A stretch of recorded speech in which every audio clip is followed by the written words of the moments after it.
Thank you for the kind introduction. It's great to be here with you at the Global Big Data Conference in the company of some great speakers these couple days. Today, I'll be speaking to you about finally realizing business ROI from machine learning.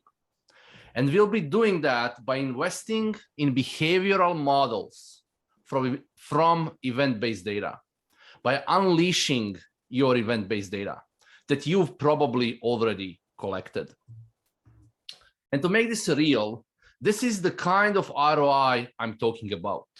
The ROI that moves business KPIs. The ROI that can often be visible in the company's bottom line. This is the kind of ROI that quality machine learning can provide. And today I'm going to share with you one way how you can finally realize its promise. And things I've been talking about will be based on investments you already made, possibly over years, in data collection, governance, storage, and processing. And we'll leverage your event-based data to build quality machine learning that really works. And yes, you were right all these years doing all these investments because they make what we'll be talking about today possible. But today I'll start with a story. It's a true story.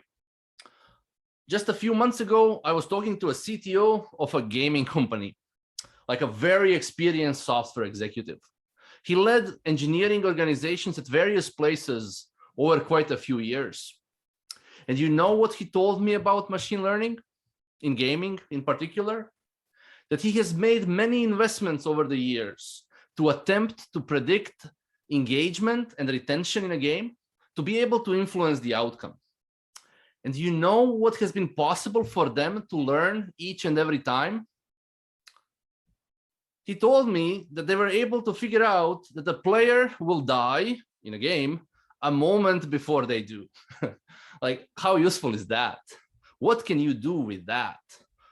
I mean, obviously nothing because, it's too late. He went further to tell me business leaders do not understand machine learning.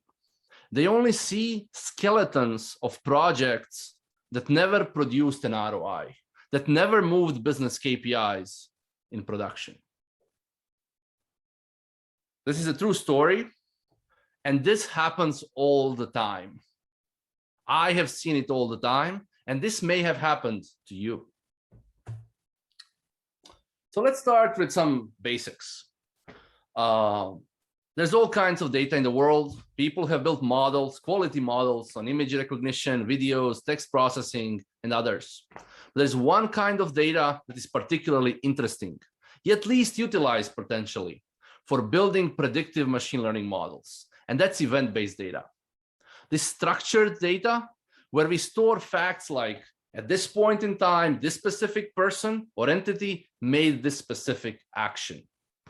This includes like activity data stream, transaction data stream, logs, things that you're already collecting, just like big tech companies like to do. I think you already know that there is gold in event-based data. It captures information about behavior and how things have changed over time that can help us to predict how they are likely to change in the future when others are facing similar situations. Great models take advantage of features that take into account this notion of change over time.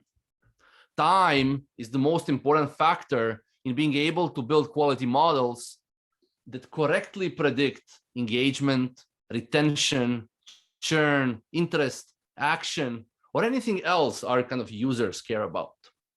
And so this reasoning about time is the key that can enable us to succeed where it was difficult before, if you still remember my story from the beginning. I'm guessing that you already have some kind of data infrastructure in place, perhaps a variant of these three common data architectures. Many data vendors have been working hard to push these types of architectures. You are probably already collecting, storing, and organizing raw event-based data, perhaps in a data warehouse. So you already invested in data lakes, data warehouses, Spark for compute. Maybe you have some stream processing capabilities. And I think that's all great. And they likely deliver the results, in some cases, for business insights, dashboarding, some data science capabilities that has already probably been done. But machine learning that really works, I think machine learning is still hard with these systems and in these architectures. I just argued how valuable time is in machine learning, being able to reason about time. And some of these platforms even provide some form of what they call time travel. But as you'll see, even that is not enough. I think this slide demonstrates what everybody wants you to believe, that this is easy, that you just need generic data tools, data storage, data processing, a feature store perhaps, to build the models, and you're good to go. If you ever tried building a training data set for a model that requires, I guess, taking examples at different data-dependent points in time, if you ever had to do time-based join, you probably know what I'm talking about. These problems are just too hard for an iterative exploration needed in feature engineering. So what really happens is not the previous slide. What really happens in these cases is that you discover that building features from event-based data is complex, manual, and frustrating.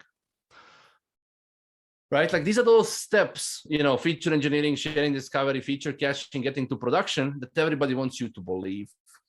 But what really happens is that before it works this way, there is so much pain before them. Pain of building ETL pipelines, pain that is needed when kind of data is missing from those pipelines that then need to be updated. Pain that features are not observed at the right points in time in those pipelines. Pain of managing backfill jobs. Those frequently get to you. And then when somehow you make all of this happen, we discover that we have temporal leakage and that we kind of have to start over. Honestly, this is what no machine learning company wants to say, but we all know that this is what actually happens. What happens is that the majority, that the models need many quarters, or often years to get into production. And the vast majority of time goes into feature engineering. These repeated steps in this slide, this is where the problems are. This is key, I think.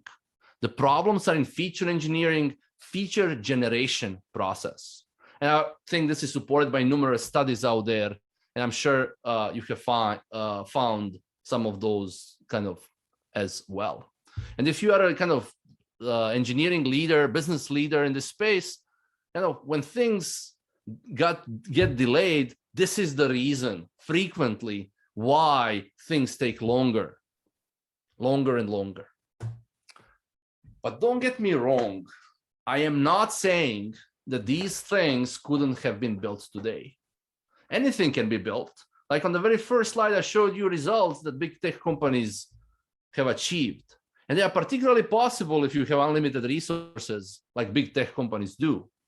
They can certainly find success, typically with extraordinary people, bespoke solutions, complicated pipelines, and log iteration. What I am saying, however, is that the costs and complexities are such that it was impractical or even inadvisable to go down this path. And that is the root cause of the CTO level comment from that story that I started with. I think this is the problem. This is the root cause of that coffee chat I have had a couple months ago.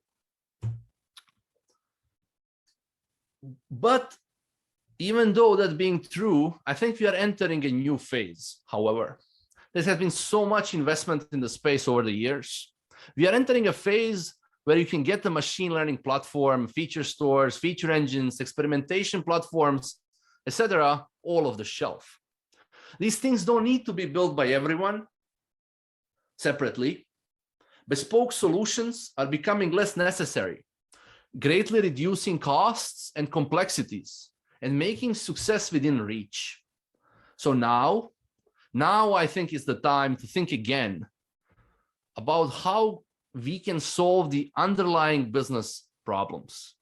I think we are entering a time where it has never been easier to build and operate machine learning in such a way that moves business KPIs with them. So I think value is real. It is within reach, and I think you should be doing it, or at least considering doing that.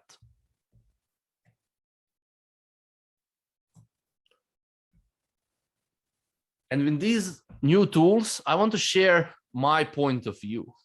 And my point of view is that we can now build and operate several classes of machine learning predictably and reliably that can finally move the business KPIs within reach of many of us, not just unlimited resources of perhaps, big tech companies. So let's get concrete and discuss how to approach these problems and invest correctly as a data leader. I think to impact KPIs with behavioral machine learning models, you'll want to compute features directly on raw data. You'll want a component that we call a feature engine. That's the component that computes directly on your raw data. A feature engine that can supercharge your existing infrastructure. And no matter what generation of a data platform you have, you can easily add a time-based feature engine without any changes to your architecture to enable rapid iteration on raw data where it was difficult before. The feature engine like this will help your team iterate on the features, iterate on the model context. I think iterate quickly without all the complications that you've seen in that slide before. And with a component like a feature engine that computes directly on raw data, you will actually get to the theoretical machine learning process we started with. And you'll get to it because you're focusing on the data, raw event-based data that captures the time relations that are core to great models. And giving your data scientists and ML engineers an ability to iterate and experiment, and they will learn and discover features. And I think a feature engine will finally unleash the event-based data to build quality machine learning, which will then realize business ROI from machine learning. Right, like not surprisingly, I lead one of the companies that provide machine learning software.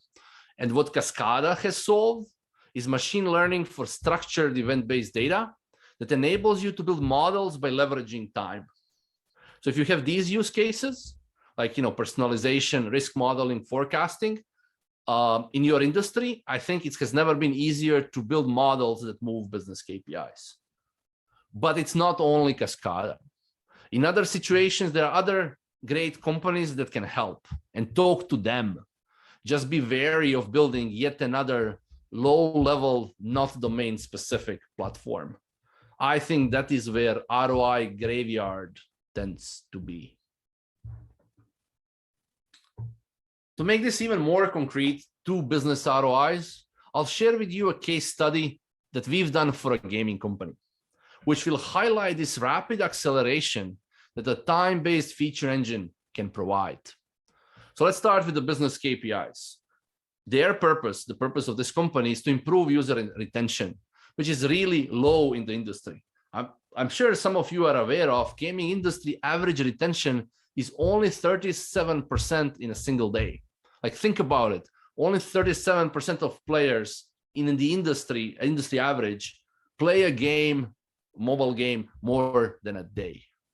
Moving this KPI can clearly make tremendous impact to the bottom line of the game. And on one side, we have an internal roadmap to implement traditional generic data solutions, Spark, Databricks, ML capabilities of all kinds. And that roadmap is like, most often 12 plus months. This is the long path. And this company needs to decrease the amount of time analyzing behaviors and predicting triggers that can, customize the game to improve that retention, that one-day retention. And with the feature engine, in this case, obviously this was Kaskada, but it doesn't have to be Kaskada. We've been able to build, 8 production-ready quality models. 2.5 weeks, 8 quality models. More specifically, like a feature engine enabled data scientists to perform 1,000 times more iterations, 1,000 times more. During those iterations, novel user behaviors were discovered where A/B tests have failed in the past. And so, in addition, features discovered here are production ready. They are production ready today, right? And if you think about it, like, the time to implement everything, get to production, we are talking, 20 times, 26 times faster from kind of an idea to actually having model run at scale in production, right? Like, just kind of think about it. Like, in a week or 2 or 3, you can have a model from an idea that is actually validated, tested, and scalable and ready to be applied. They are immediately available in production.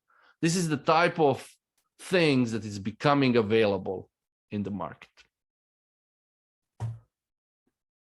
So how to get to these types of results? How to get to results that I have just shared with you? I think it's easy, or but maybe not easy, but there are easy steps that can be taken, and I think many companies can do this today, not just this one that I just talked about. And so, as a data leader, as a business leader, I think you want to approach the problem this way. I think you want to start thinking about, where are the gaps in your current systems. I think you want to understand how far your existing data can take you. Like, what is that grains of data that on top of which you can build a model?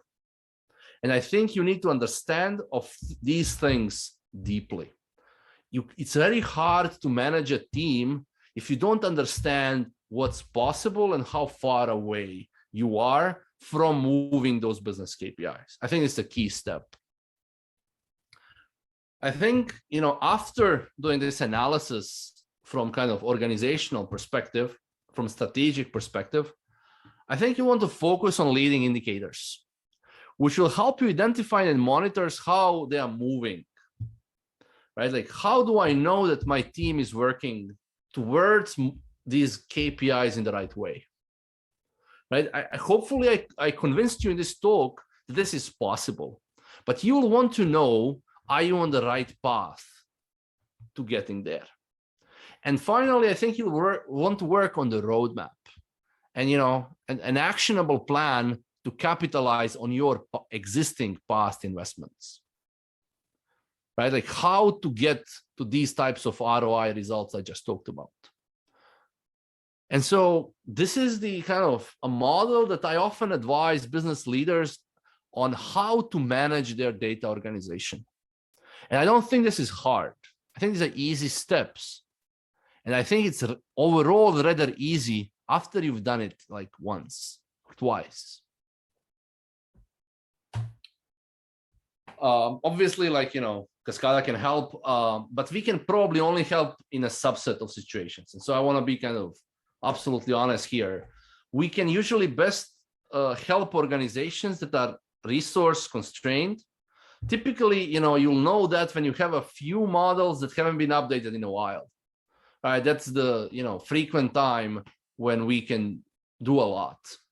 The real use case where we can help is when you are trying to win in a space where time, as I talk about, or a kind of behavior is key. Your user behavior or entity behavior is key. Think of use cases like personalization, recommendations, forecasting supply and demand, churn and retention, user engagement. These types of use cases is where we can help. So if you happen to fit in this type of profile, for attendees here, don't hesitate to reach out to us. I am personally happy to do a 30-minute consult to see if we can truly make a difference and confirm if we have a fit. And so no issues in that. Happy to help audience here if I can. But for many other use cases, kind of do reach out to others. There are so many good products out there that are available today.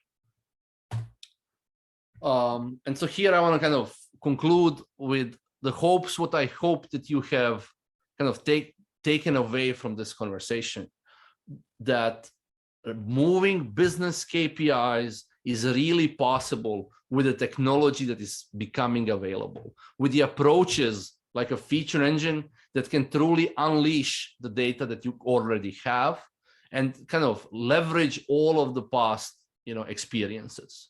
And Kaskada can help in a fraction of those cases. Thank you so much, and don't hesitate to reach out to us if we can be of help to you.